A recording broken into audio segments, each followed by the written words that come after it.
আসসালামু আলাইকুম। আশা করি সবাই খুব ভালো আছেন। আমার আজকের রেসিপি ছোলে পনির বা চানা পনির। ছোলে পনির বানানোর জন্য আমি এখানে 250 গ্রাম ছোলা 6 ঘন্টা আগে ভিজিয়ে রেখেছি। এখন এটাকে সেদ্ধ করে নেব। তার জন্য সবার প্রথমে আমি একটি প্রেসার কুকার নিয়েছি। ছোলা দিয়ে দেব, তার মধ্যে দিয়ে সামান্য একটু লবণ ও পরিমাণ মতো জল দিয়ে আমরা এটাকে সেদ্ধ করে নেব 6 থেকে 7টা সিটি দিয়ে।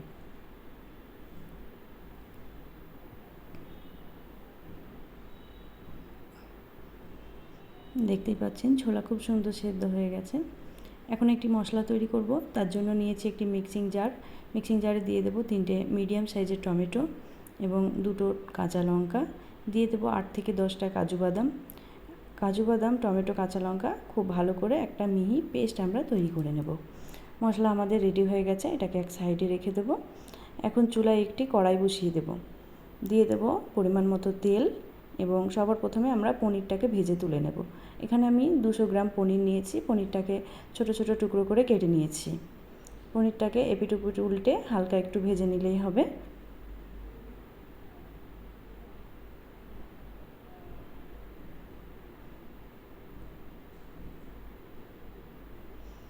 পনির আমার এখানে ভাজা হয়ে গেছে। পনিরটাকে এখন আমি তুলে রেখে দেব।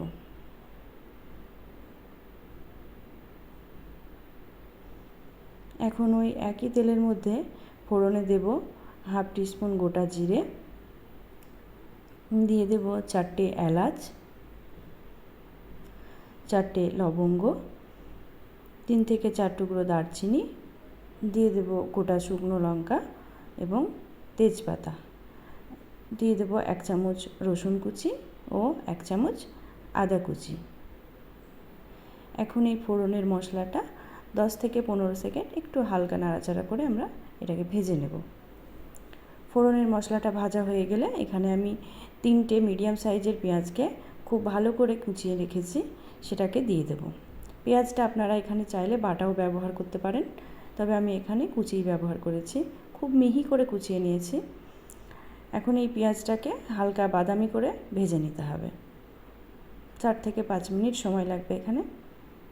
একটু সময় নিয়ে এটাকে ভেজে নিতে হবে। পেঁয়াজ আমার এখানে ভাজা হয়ে গেছে। এখন এর মধ্যে দিয়ে দেব 1 চামচ আদা রসুন বাটা। আদা রসুন বাটাটাকেও পেঁয়াজের সঙ্গে 1 মিনিট হালকা আঁচে ভেজে নেব।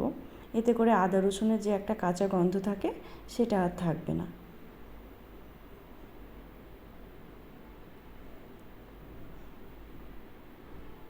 আদা রসুন ভাজা হয়ে গেলে এর মধ্যে দিয়ে দেব আগে থেকে তৈরি করা টমেটোর যে পেস্ট সেটা। টমেটোটা দিয়ে ভালো মতো পেঁয়াজের সঙ্গে কষিয়ে নিতে হবে। পেঁয়াজ আদা রসুনের সঙ্গে ভালো মতো টমেটোটা কষিয়ে নিতে হবে। টমেটোর যে একটা কাঁচা গন্ধ থাকে সেটা যেন চলে যায়। টমেটোর কাঁচা ভাবটা চলে গেলে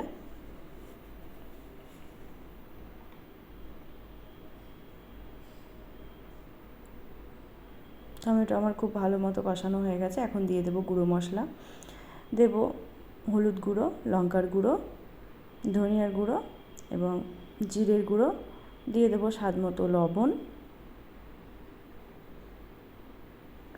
সমস্ত মশলা এখন ভালো মতো কষিয়ে নিতে হবে। খুব ভালো করে নাড়াচাড়া করে মশলা আমরা কষিয়ে নেব। প্রয়োজনে আমরা এখানে একটু জল ব্যবহার করতে পারি। আমি দিয়ে দিলাম সামান্য একটু জল। জল দিয়ে মশলাটা খুব ভালো করে কষিয়ে নিতে হবে। এখানে আমি ঢাকা দিয়ে দেব 3 থেকে 4 মিনিটের জন্য।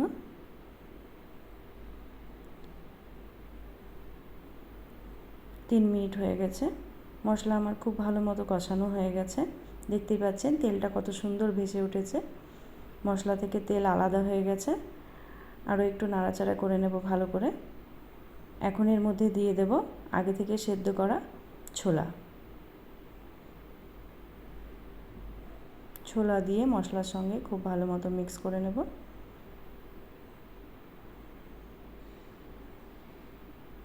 এখন দিয়ে দেব 1 চামচ ছোলে মশলা। এই ছোলে মশলা সম্পূর্ণ বাড়িতে তৈরি। আপনারা যদি ছোলে মশলার রেসিপি জানতে চান তাহলে অবশ্যই জানাবেন। দিয়ে দিলাম সামান্য একটু চিনি। সমস্ত কিছু খুব ভালো মতো একসাথে মিক্স করে নেব। এখন এর মধ্যে দিয়ে দেব যে ভেজে রাখা পনির, সেই পনিরটা এর মধ্যে দিয়ে দেব। পনির দিয়ে খুব ভালো করে মিক্স করে নিতে হবে।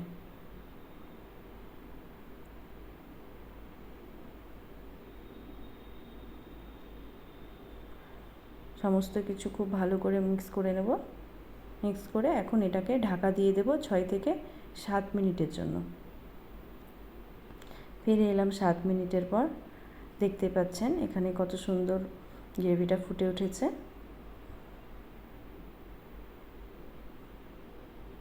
এখন এর মধ্যে দিয়ে দেব ধনেপাতা কুচি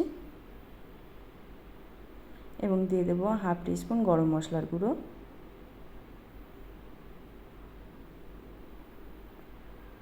সবশেষে দিয়ে দেব 1 চামচ ঘি। এতে করে খুব সুন্দর একটা গন্ধ আসে, খেতে আরও বেশি ভালো লাগে। আপনারা অবশ্যই ট্রাই করবেন। এখন এটাকে ঢাকা দিয়ে রেখে দেবো আরও 5 মিনিট। ফিরে এলাম 5 মিনিট পর। আমাদের ছোলে মশলা একদম তৈরি হয়ে গেছে। খুব সহজেই বাড়িতেই কিন্তু তৈরি করা যায়। আপনারা অবশ্যই চেষ্টা করবেন।